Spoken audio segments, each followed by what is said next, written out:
hombre fue detenido e imputado en la ciudad antequera, departamento de San Pedro, por abusar sexualmente de su hijastra.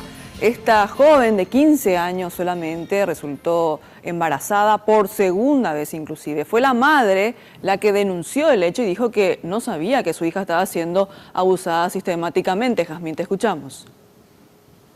Así es, y la situación es la siguiente. La joven ahora tiene 16 años, ya tiene un bebé de 8 meses, aparentemente el padre sería también su padrastro, y se encuentra nuevamente embarazada de 2 meses. La situación fue denunciada por la madre, quien asegura que desconocía que ella estaba siendo víctima de abuso por parte de su pareja e incluso bajo amenazas, y es por eso que esta joven supuestamente no decía nada al respecto, ni de la paternidad de su bebé, ni tampoco de la situación en general que estaba atravesando.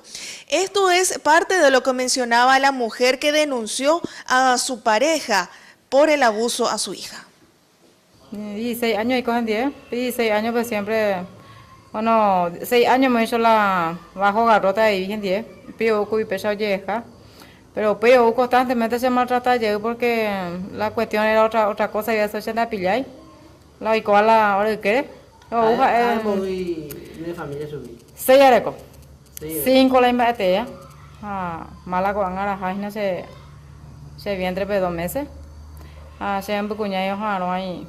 Subí ahí 2 meses. Pero mi taco para mí, pero hay familia.